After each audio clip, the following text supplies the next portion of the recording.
오늘 먹여주신 하나님의 말씀은 어제에 이어서 사도행전 11장 11절부터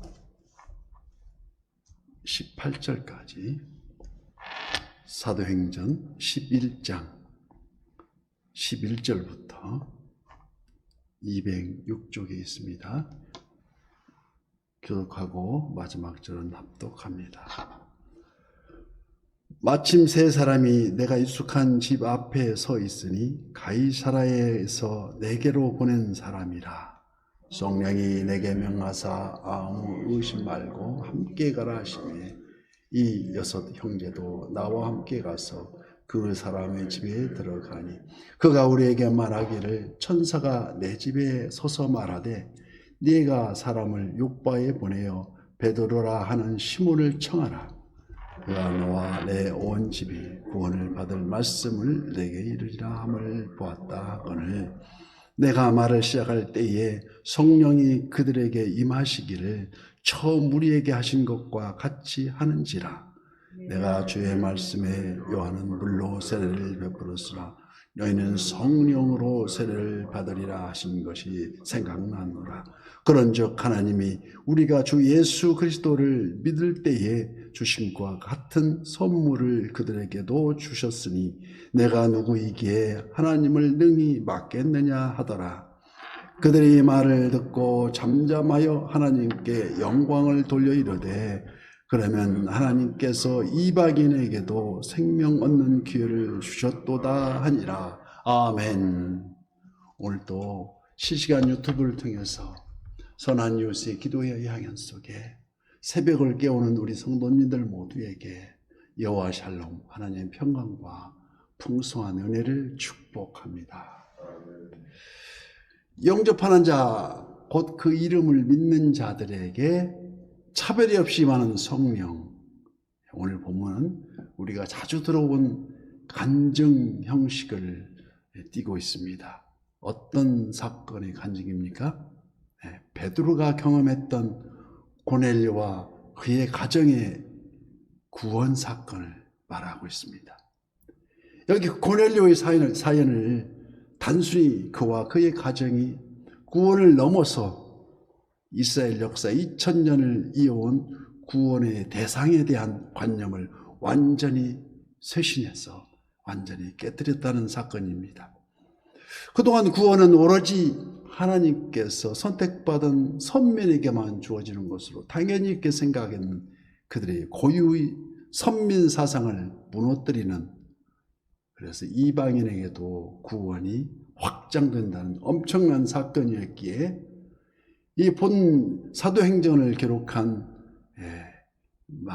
누가복음의 저자 누가도, 의사 누가죠. 누가는 이 사실을 자신의 심경으로 한번 설명하고 또 다시 지금 베드로의 간증을 통해서 반복해가며 알리고 있습니다. 한편 사도들과 형제들은 이 사연이 자초지종 전모를 접하고 나서 그래도 어떻게 사도의 신분으로 환례를 받지 않은 불결한 자들과 함께 할 수 있느냐고 막무가내 따지는 자도 있었습니다. 이러한 그들의 비난에도 불구하고 베드로는 침착하게 자신의 겪은 사연을 간증식으로 말씀하고 있습니다. 본문 18절 말씀. 그들이 이 말을 듣고 잠잠하여 하나님께 영광을 돌려 이르되 그러면 하나님께서 이방인에게도 생명을 얻는 회개를 주셨도다 하니라. 오늘 우리 교회에서 뿐만 아니라 수련회를 통해서 여러 모임을 갖게 하는데 다양한 신앙 간증을 우리는 종종 듣습니다. 간증이란 자신이 경험한 하나님을 만난 하나님과 나눔을 뜻하는데 어쩌다 보면 올바르에 대한 그 정의와는 정반대로 어긋나는 경우도 가끔 있습니다. 예를 들어서 어떤 자는 로또 복권을 자기가 매일 산다는데 언제까지 사겠느냐, 끝까지 당첨될 때까지 사겠다는 등 그게 간증이라고 할 수 없다는 것입니다. 그래서 오늘 본문은 본문에서 세 가지 모습을 보여줍니다. 첫째가 그들이 이 말을 듣고 잠잠하여지고, 수긍이 겼다는 얘기입니다. 그래서 두 번째로 하나님께 영광을 돌리고 있습니다. 마지막, 생명을 얻게 하는 회개를 이루는 교훈을 주더라는 것입니다.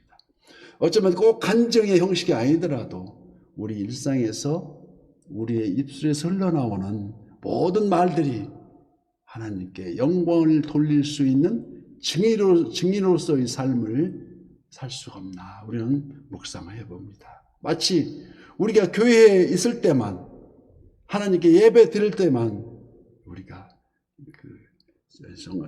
경건해지는 것이 아니라 우리들 삶 전체가 삶이 예배가 되는, 즉 늘 주님과 동행함으로써 구원이 하나님으로 말미암아 항상 기뻐하고 쉬지 말고 기도하고 범사에 감사하는 그런 결과로서 성령이 소멸되지 않는다는 것입니다.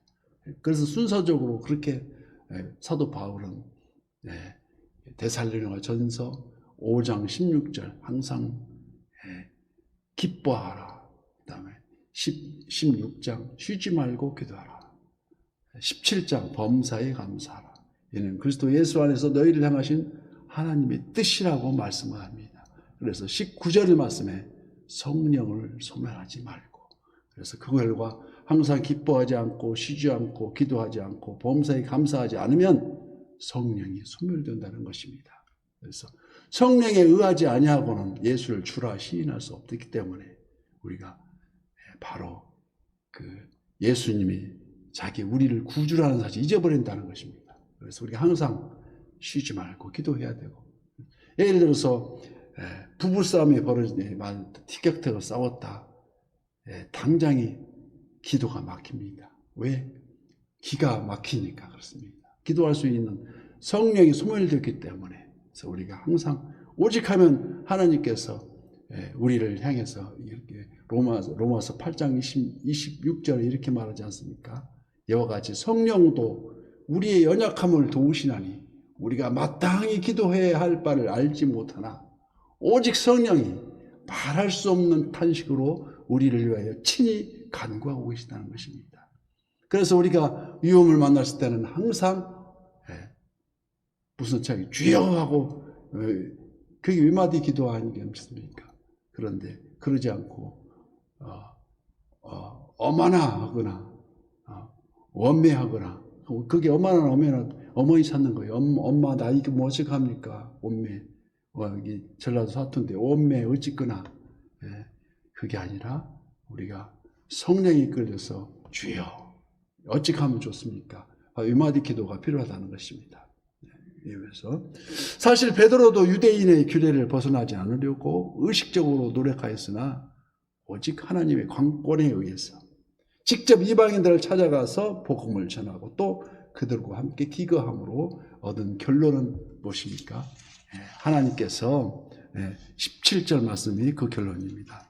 그런즉 하나님이 우리가 주 예수 그리스도를 믿을 때에 주신 것과 똑같은 선물을 그들에게도 주셨으니 내가 누구에게 하나님을 능히 맡겠느냐 하더라. 이 결론입니다. 그래서 이를 통해서 베드로가 깨달은 한 가지, 베드로가 입을 열어 말하되 내가 참으로 하나님은 사람의 외모를 보지 아니하시고 각 나라 중 하나님을 경외하며 의를 행하는 사람은 다 받으시는 줄 깨달았도다고 말씀합니다.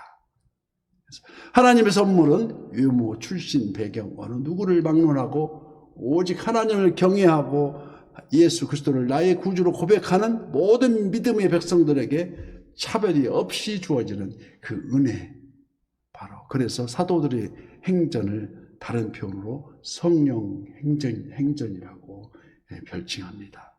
성령에 의하지 아니하고는 우리가 주님과 동행할 수 없기 때문입니다. 그래서 그들이 이 말을 듣고 이방인에게도 생명을 얻는 회개를 주셨도다 하고 인정한 것입니다. 이제는 그들이 잠잠할 수밖에 없었던 것은 베드로를 비난하는 것이 곧 하나님의 일을 거부하는 것이요 대적하는 입장이 되기 때문에 잠잠하게 되었다는 것입니다.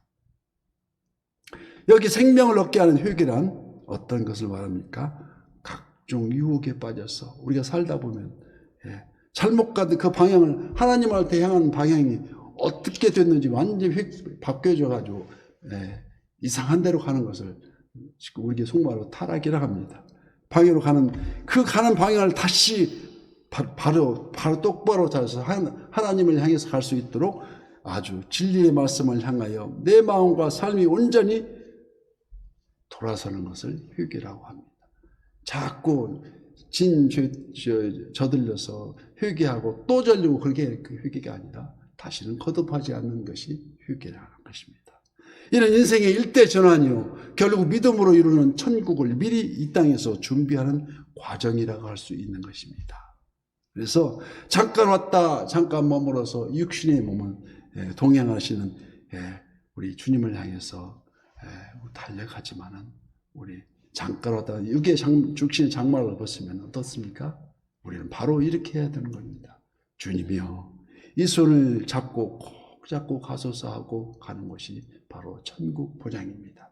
지금 우리가 버려야 할 율법적 사고는 무엇입니까?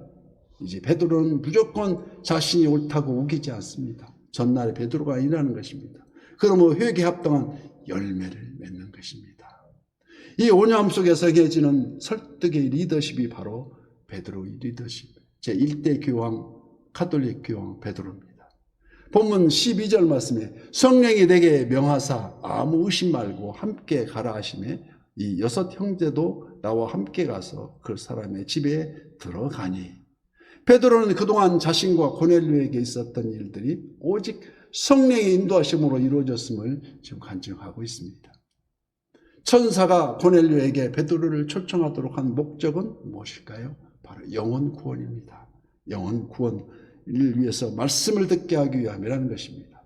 고넬료와 그 집안에 성령이 임하시기에 앞서 먼저 하나님의 말씀이 베드로에 의해서 선포되었고 그들이 믿음으로 순종했음을 주목해야 합니다. 말씀이 선포되고 성령이 임재할 때 회개의 역사는 반드시 일어난다는 것입니다. 왜? 성령에 의하지 아니하고는 예수를 주라 시인할 수가 절대 없습니다. 예수가 믿어진다면 바로 성령이 임하신다는 것을 확실히 믿으시기 바랍니다. 너희는 그 은혜에 의하여 믿음으로 말미암아 구원을 얻었나니 이것은 너희에게서 난 것이 아니요 하나님의 선물임을 우리가 알아야 됩니다.